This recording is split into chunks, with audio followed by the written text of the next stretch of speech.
Good morning, class. Today we will discuss about topic narration. आज का जो हमारा टॉपिक है वो है narration.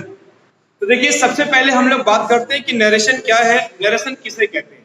Narration means to express और थिंग्स और व्यूज और आइडियाज। हम अपने आइडियाज को, अपने थॉट्स को, अपने सेंटेंसेस को जिस रूप में एक्सप्रेस करते हैं वो कहलाता है नरेशन। अब नरेशन कहां से बना है, तो ये देखिए, नरेशन अपने आप में इंग्लिश लैंग्वेज के वर्ब से, नरेट नाम की एक वर्ब से बना है। और नरेशन अपने आप में एक एब्स्ट्रैक्ट नाउन होता है। इसके बाद में नरेशन को हमने टू पार्ट्स में डिवाइड किया है, डायरेक्ट स्पीच और इनडायरेक्ट स्पीच। अब देखिए, डायरेक्ट स्पीच क्या होता है और इनडायरेक्ट स्पीच क्या होता है। तो कभी भी किसी भी स्पीकर के द्वारा जो कुछ डायरेक्टली बोला जाता है हम उसे डायरेक्ट स्पीच कहते हैं। और जब वही रिपोर्टिंग वर्क का जो ऑब्जेक्ट होता है, कभी कभी वो स्पीकर की बात को अपने अकॉर्डिंग बोलता है, तो वो क्या कहलाता है, इनडायरेक्ट स्पीच कहलाता है। जैसे मैं आपके सामने ये वीडियो बनाकर आपको दे रहा हूं, तो ये मेरी बात डायरेक्ट है, लेकिन मेरी वीडियो के अंदर पढ़ने के बाद जो कंटेंट आप पढ़ेंगे उसे आप किसी दूसरे को एक्सप्रेस करेंगे, तो वो क्या हो जाएगा, इनडायरेक्ट स्पीच कहलाएगा। यहाँ तक क्लियर हुआ। अब देखिए, डायरेक्ट से इनडायरेक्ट का जो रूप है वो कैसा होता है। तो जैसे लिखा हुआ है यहाँ पर आपका, Ram share to me, comma inverted comma, I am going, ये लिखा हुआ है। तो अभी तक आप लोगों ने हमेशा एक चीज को नोटिस किया कि जहां पर भी आपने पढ़ा तो आपको बताया गया कि इस पार्ट को, कॉमा के पहले वाले पार्ट को रिपोर्टिंग वर्ब बोला जाता है, जो कि स्टूडेंट्स बिल्कुल रॉन्ग है।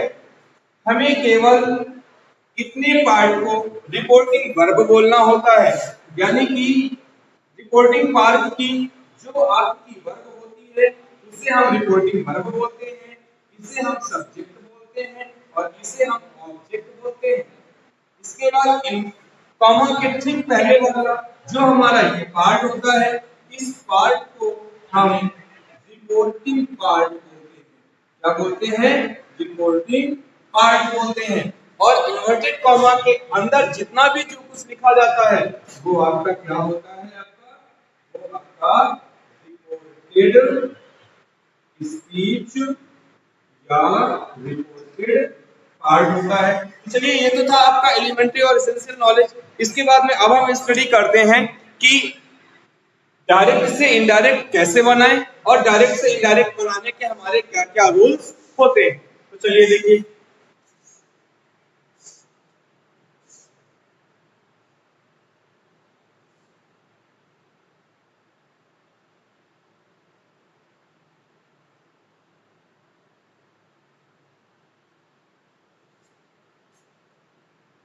सबसे पहले हम स्टडी करेंगे रूल्स फॉर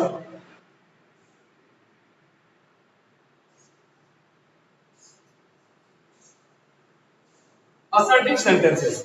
असर्टिव सेंटेंसेस के लिए जो होगा, ये हमारे रूल्स अप्लाई होंगे।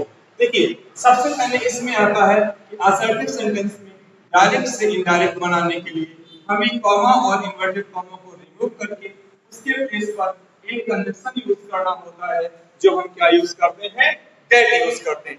आफ्टर दैट हम, यदि हमारे रिपोर्टिंग वर्ब के बाद कोई ऑब्जेक्ट लगा है तो हम रिपोर्टिंग वर्ब को, रिपोर्टिंग वर्ब से को टेल में, सेज को टेल्स में और सेड को टोल्ड में चेंज कर देते हैं। लेकिन यहीं पर स्टूडेंट्स, यदि हमारी रिपोर्टिंग वर्ब के बाद में कोई ऑब्जेक्ट ना हो, यदि कोई भी हमारा ऑब्जेक्ट नहीं है, तो उस कंडीशन पर हम से को चेंज नहीं करेंगे, सेज को भी चेंज नहीं करेंगे और सेड को भी चेंज नहीं करते हैं। यदि ऑब्जेक्ट है तो सी को टेल में चेंज करते हैं, सेज को टेल्स में चेंज करते हैं, सेड को टोल्ड में चेंज किया जाता है।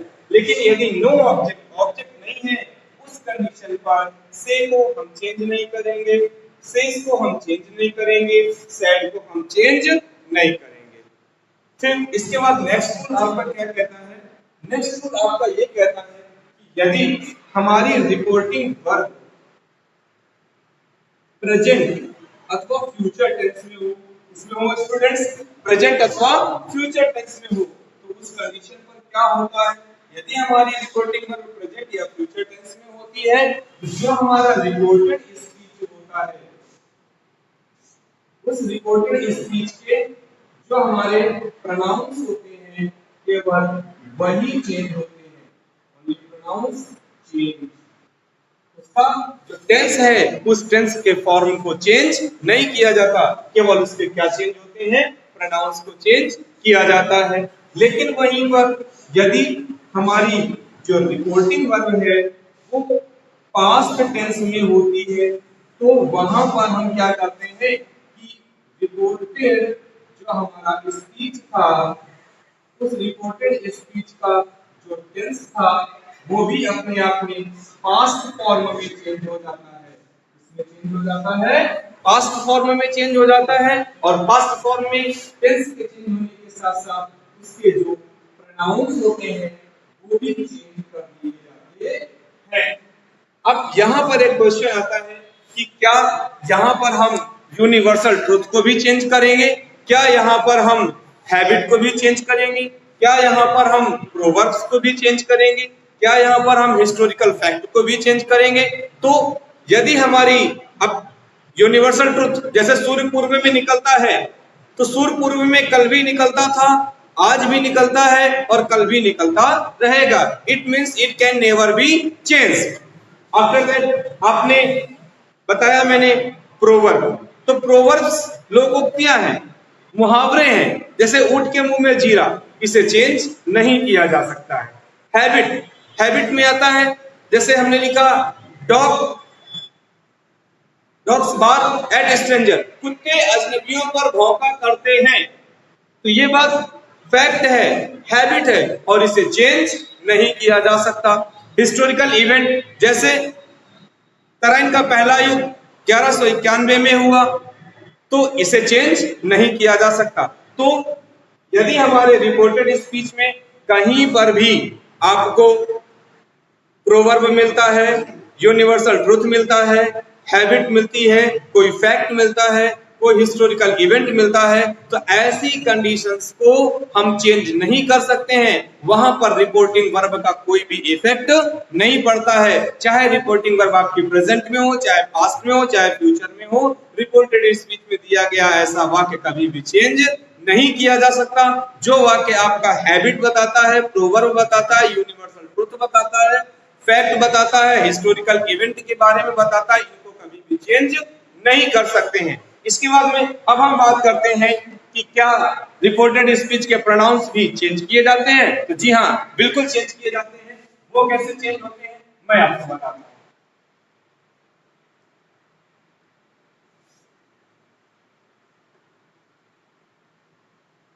तो हमारे इंग्लिश लैंग्वेज में प्रोनाउन को हमने प्रोनाउन में पर्सनल प्रोनाउन को 3 टाइप्स में डिवाइड किया गया है। कौन कौन से होते हैं वो? एक होता है फर्स्ट पर्सन, दूसरा होता है आपका सेकंड पर्सन, और फिर है आपका थर्ड पर्सन। तो देखिए, फर्स्ट पर्सन का मतलब क्या हुआ, सेकंड पर्सन का मतलब क्या हुआ और थर्ड पर्सन का मतलब क्या हुआ? तो फर्स्ट पर्सन का मतलब हुआ जो स्पीकर होता है, जो बोलने वाला होता है, उसे हम बोलते हैं फर्स्ट पर्सन। यानी कि जो भी स्पीकर होगा वो क्या कहलाएगा? फर्स्ट पर्सन कहलाएगा। यानी कि इसमें कौन कौन आते हैं? आपके आई और बी आते हैं। यदि हमारे रिपोर्टेड स्पीच में कहीं पर भी आपको आई और बी नजर आते हैं, तो इन्हें किसके अकॉर्डिंग चेंज किया जाता है? इन्हें हम रिपोर्टिंग वर्ब के सब्जेक्ट के अकॉर्डिंग चेंज कर देते हैं। इन्हें किसके अकॉर्डिंग चेंज किया जाता है? रिपोर्टिंग वर्ब के सब्जेक्ट के अकॉर्डिंग चेंज कर दिया जाता है। अगर अब बात करते हैं सेकंड पर्सन की, तो सेकंड पर्सन का मतलब क्या होता है? सेकंड पर्सन का मतलब होता है सुनने वाला, ऑडियंस या लिसनर।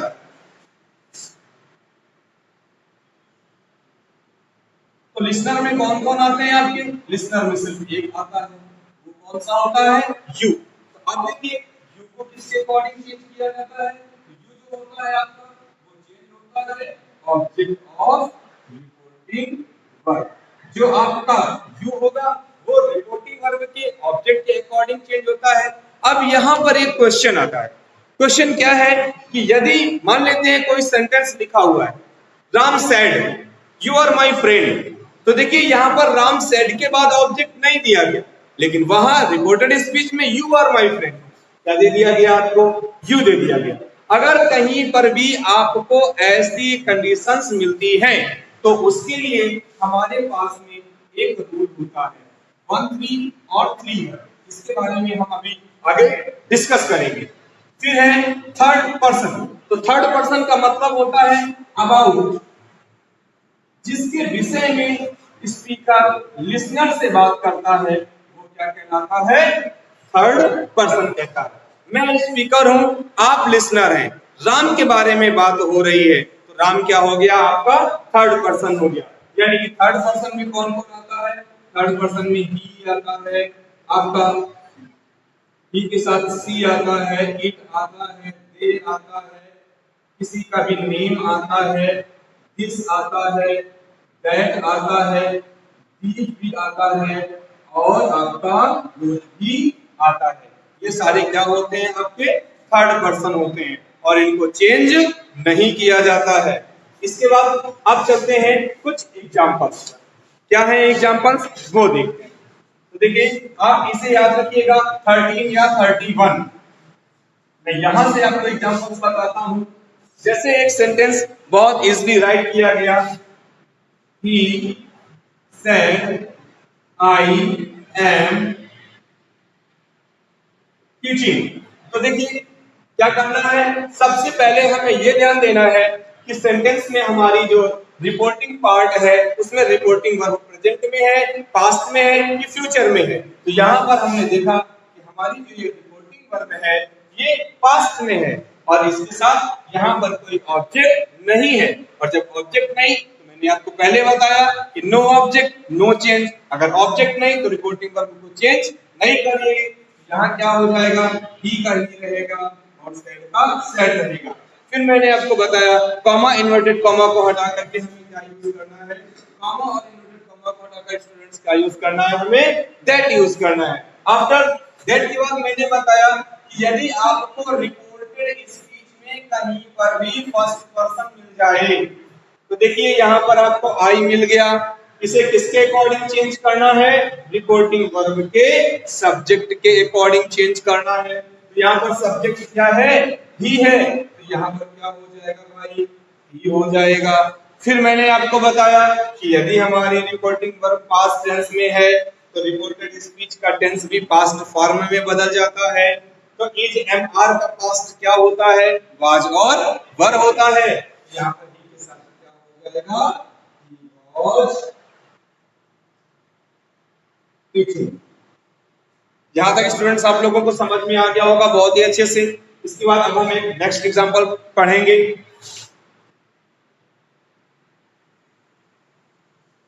जैसे लिखा हुआ है Hari said to mother comma inverted comma I am reading your book. अब देखिए इसमें रिपोर्टिंग वर्ब के बाद में ये भाई साहब हमारे क्या है? ऑब्जेक्ट है। यानी कि हरी मदन से कह रहा है कि मैं तुम्हारी किताब पढ़ रहा हूं। चलिए देखिए क्या करेंगे इसे हम। हरी सेड टू को हमने किसमें चेंज किया? टोल्ड में चेंज किया। आफ्टर दैट ऑब्जेक्ट हमारा क्या है? मदन है। कॉमा इन्वर्टेड कॉमा को रिमूव करके हमने क्या कर दिया? दैट अप्लाई किया। इसके बाद में ये जो हमारा फर्स्ट पर्सन दिया गया है आई, ये किसके अकॉर्डिंग चेंज होगा? स्पीकर जो है आई बी, ये रिपोर्टिंग वर्ब के सब्जेक्ट के अकॉर्डिंग चेंज होता है। तो यहाँ सब्जेक्ट क्या है? हरी है, तो हरी के अकॉर्डिंग क्या हो जाएगा? ही हो जाएगा। इसके बाद एम को हम क्या करेंगे? वाज में चेंज कर देंगे। रीडिंग वर्ब है, विल नॉट बी चेंज।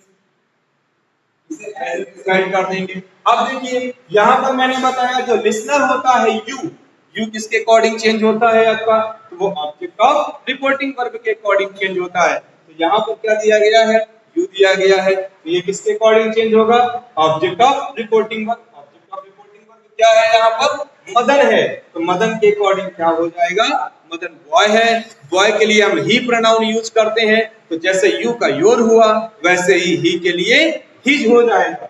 यहाँ क्या राइट करेंगे हम, हिज नेक्स्ट